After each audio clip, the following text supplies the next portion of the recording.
Okay, yeah, this is me. That's my name, Jenny Lindvall, and I graduated June 2016. I should have reviewed this since you asked me when I graduated. I did the presentation last week, so. And these are cool bioimaging pictures from the suppliers that I work with. So what is a supplier? What do you think a supplier is?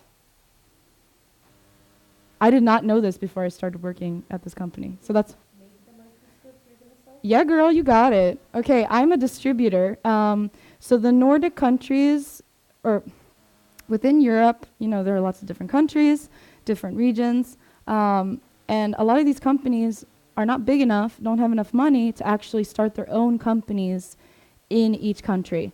So we're a distributor for a lot of these companies in the Nordic countries and some Baltic countries. So here's a picture mesenchymal cells from a 2-photon microscope. I don't remember what this is, but this is from a confocal. This is optogenetics, so you're using 2 laser beams to stimulate brain cells of a mouse, for example, a freely behaving mouse, so it's alive. And yeah, these are the cells firing. I guess this is some type of shell. I don't really know actually, but it's from a light microscope, and this is a brain cancer cell from a confocal. So I think it's really cool. Oh, it's not even in action. Oh, what? I don't like Mac, even though I have an iPhone. Oh, that's strange. Okay, well, I already told you my story, but let me just, because there are pictures. How do I do oh, here. Okay, so born in Sweden, I moved to Maryland, or the States, when I was 7, where we were only supposed to live there for like 2 years, because it's an adventure, it's fun, blah, blah, blah. Well, it quickly became reality. And my parents were really good at enforcing, like, you are Swedish, you're not American. I went to Swedish school, I went to Swedish church, we did all the Swedish holidays, we spoke Swedish at home. So I've always had this like identity crisis, like who am I? I'm a Swede in the US, but I don't feel Swedish, I feel American, So I was always conflicted with this. I went to the University of Maryland where I did my Bachelor of Science within cell biology and genetics, because this was something that I studied in high school and that's what I knew. I was like, I know how to do this, let's continue. Then I went to Uppsala University where I did the applied biotechnology program. And why I picked applied biotechnology was because it had this applied portion. Because I knew that I like science, but I'm not going to be a PI. I just knew that, that wasn't my thing. But I found this side of business, talking to people, marketing kind of thing, very interesting. So add the applied to biotechnology, and here I am. And then like I said, I did my master thesis at Rudbeck Laboratory.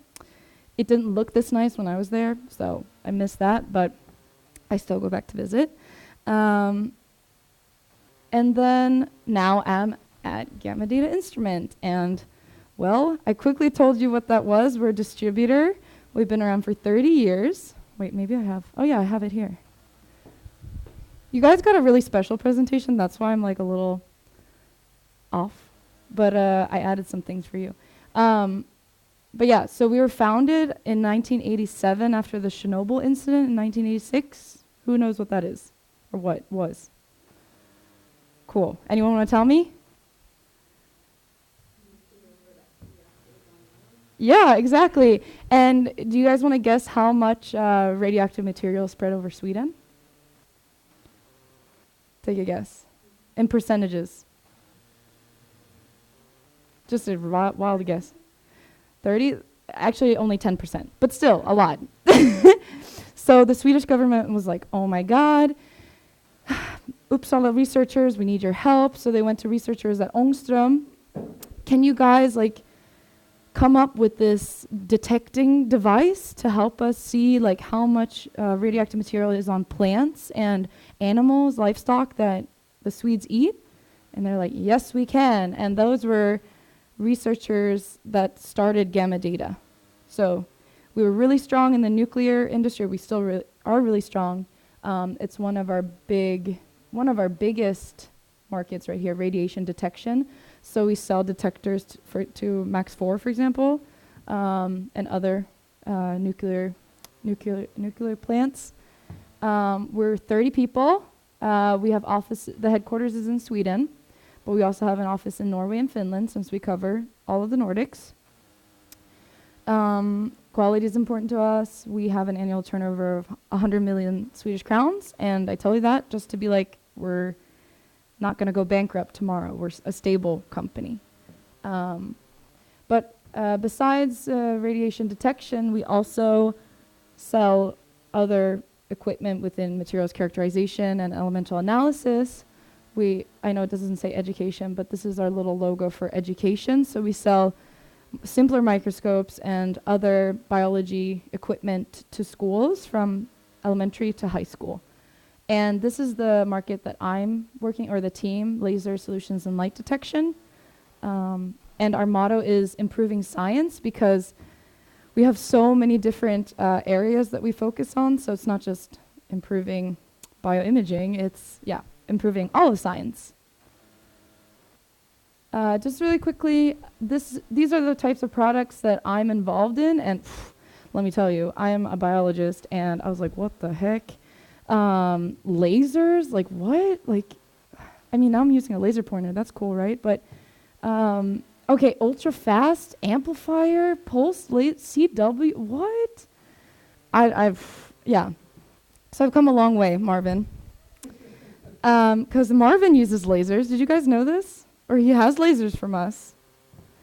I had no idea. Here I was like working with my little cells, and I was like, I'm gonna sell microscopes. And little did I know, you also sell a laser with a high, like a 2-photon microscope or a confocal microscope. I had no idea. Anywho, then they also have these anti-vibration tables. And they're really important because you see how thin like this laser beam is, and it always needs to be aligned. So if something shakes, like on a normal table, well, your laser beam is gonna move. But on this table, you like screw these mirrors and components onto the table, so they're stuck, and then you push your elbow or hand on the table, and it's like, always adjusting, like depending on the situation. And even the slightest like walking or wind or like, I don't know, everything causes vibrations. Like us just being here, it's like vibrating stuff. And this equipment is really sensitive, and samples and experimental setups are really sensitive. So these are super important, like critical for every laser setup, almost every microscope. And then before I started, they had this area, laser-based systems, which means these are the products that they sell that require a laser being added onto it. So a microscope, for example. And this is where I come in, and I'm creating our bioimaging portfolio. And I'm really excited about it. So to start off, before I joined Gamma Data a year and 8 months ago, they were already selling 2-photon microscopes. Have you guys heard of 2-photon microscopy at all? No? Okay. So I'm not going to delve into a lot of the technical details, even though there's a lot, but there's 2 photons of light that are nearly simultaneously hitting a sample, for example, a brain cell. And this causes, I don't know how to explain it really quickly and short and sweet. So let's say 2 photons of light are hitting the sample simultaneously, and you do this by having a femtosecond laser. That means that it's a pulse laser, so it's like this, but at femtosecond speed, which means to the negative 15th. Correct? Marvin, I don't know. Oh, 15? And what second? Oh, cool. Uh-huh. Oh, excellent. Thank you, Marvin. I'm going to tell the people back at home about this. Oh, they probably know. Okay. I'm not a physicist. That's what I say. I'm not a physicist. Are you a physicist? What is your background? See, there we go. Mm-hmm. See, they don't teach us this. Yeah. Mm. Okay, so yes, that would be so cool. Excellent. I like it. And then I'll come and listen. Yeah, why not? And I'll be like, yes, no, what? Anywho, okay, so Marvin, you can help me here maybe. So 2 photons of light hitting the sample through a pulsed femtosecond laser, so 10 to the minus 15 speed. And this causes them to go into the higher energy level, energy state. And in 2 photon microscopy, you end up getting, you're using a laser which is at near infrared light, so red light, which is going to emit light at a lower wavelength of about, like green? No, blue, green. Whatever. Okay. Anywho, I sell these things, and the thing is, I'm not an expert. This is real life right here. But guess what? Our suppliers are experts. Anywho, so let me sell you the microscope for what it's worth, not the technical details. We'll talk at another point about that. Anywho, so we represent Photonics, and they're based in Budapest, Hungary. They're a spin-out company from the University of Budapest, the medical university, and what they do is really cool. They have their research and development team on site. So they have their own biologists, and they're creating these microscopes based on whatever that specific researcher needs. So we have one system installed in Trondheim at NTNU to the Moser Group, who got the Nobel Prize in Medicine in 2014. I was just there. They're super cool. And their system is specifically designed for them because they work on freely behaving mice, and they're running around on a little ball. So imagine they've cut out a piece of their skull and put a glass on it so that they can shoot the laser onto the brain. And the mouse is running on the ball, but they want to be able to move. So this is a microscope head here, let's say, and this is the body. I'm the body. And the head can move up and down like this.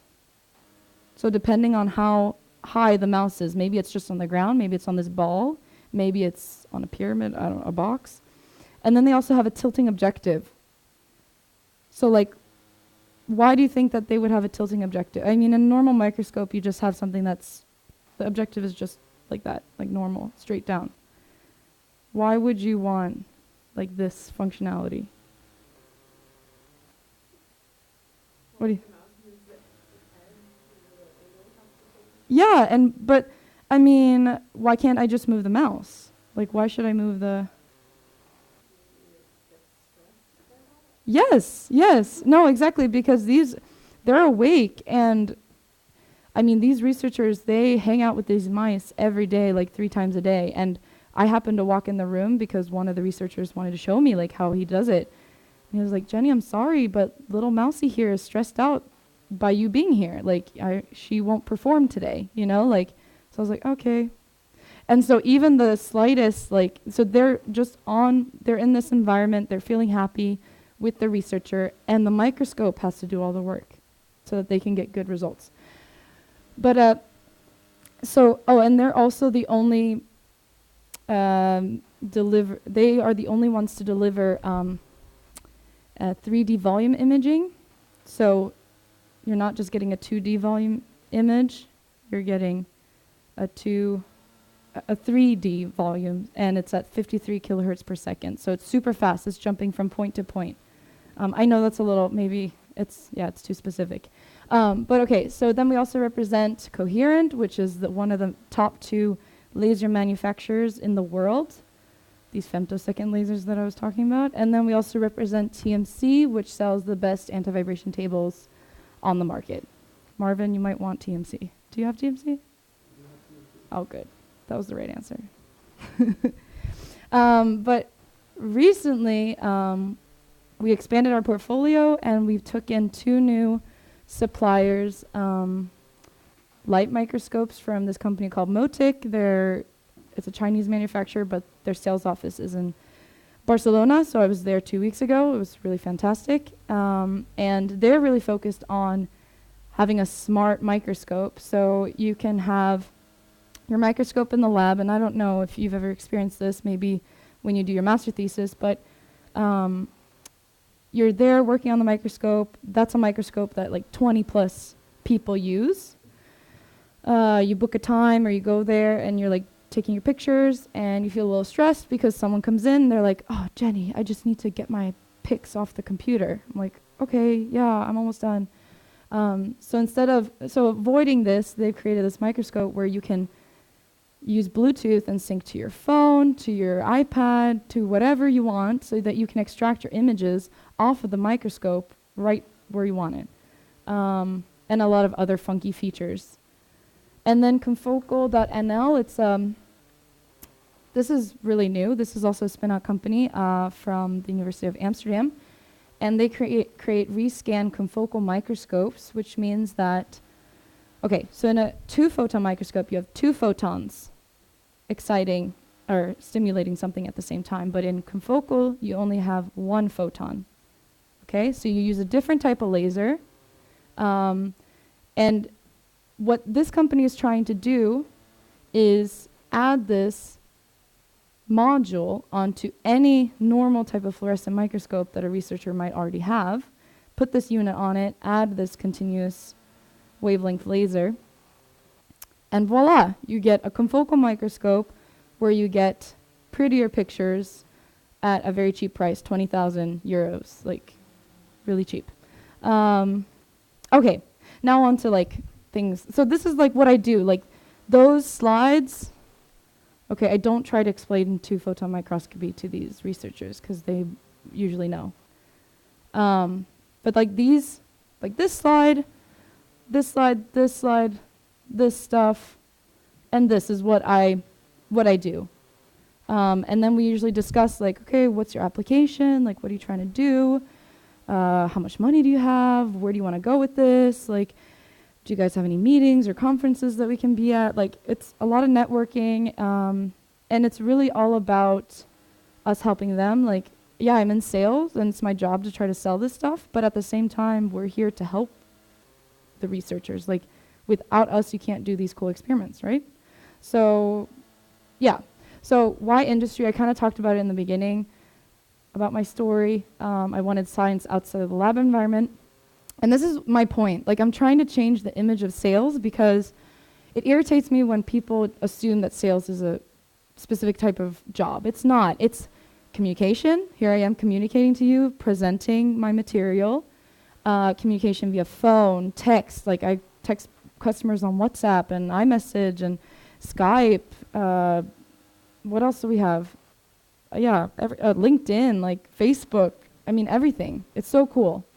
Marketing. How do we market ourselves? Like post on LinkedIn, sending emailers, being at different events. Business. How do you negotiate with people? How do you sign a contract? How can you try to sell this product even though the customer doesn't have money? Like, where can you meet in the middle? Management, coordinating meetings and making sure that everyone's on the same page, and just working with people requires management. Psychology, like, how is that person thinking right now? What do they think of me? Do they think I'm too over the top? Do I think I'm too boring? Like, things like that.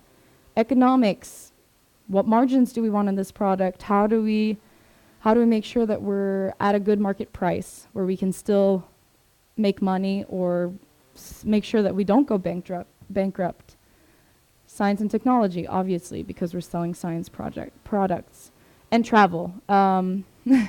It's an extreme amount of traveling right now, but that's also because I want to go above and beyond. I want to meet these people. I want to make these connections, because I think that once you have your network, then you're easily going to be able to manage everything. I mean, once people know you, it's different. Like when you receive an email from someone that you don't know, it's like, oh.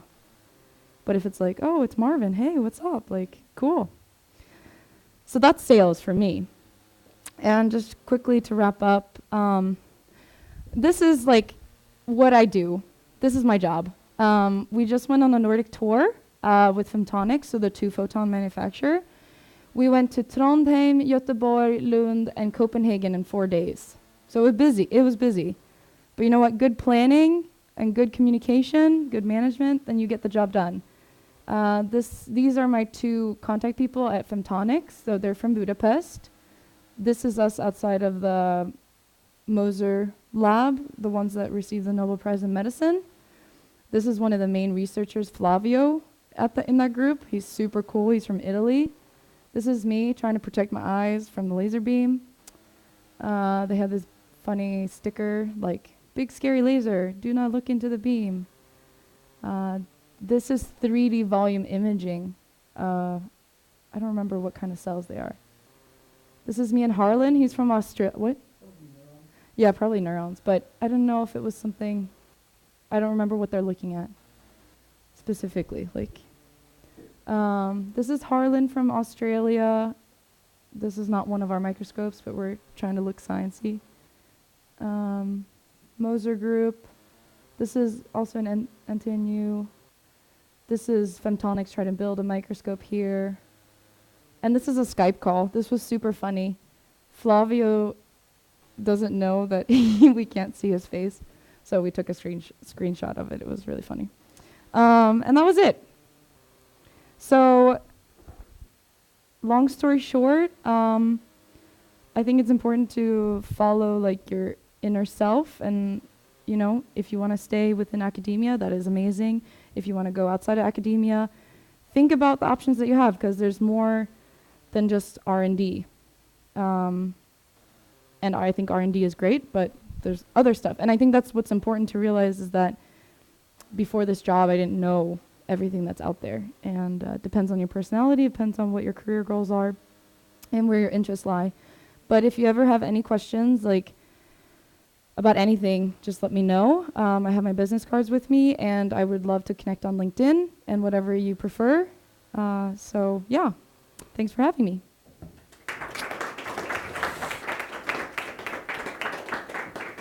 So, thank you, Jenny. Any questions for her? She was so clear.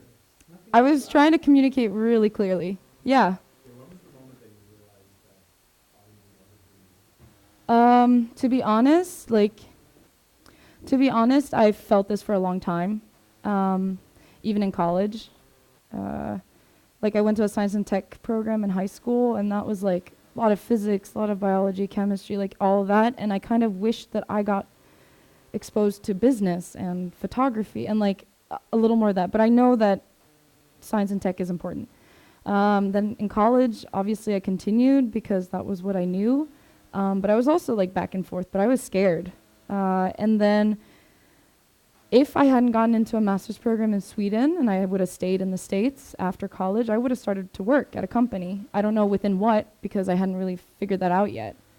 But I was close to trying to start a PhD. I was after the master's. But at the same time, there was something within me. I was like, it's not right. You know, like when you feel passionate about something, when you know that that's the direction you're supposed to go to, everything just flows. And if there's something, I usually say if I'm not 100% sure, then I'm not going to do it. So, like I wouldn't have started the PhD because I wasn't 100% sure, even if I got it. So, yeah, but it takes time.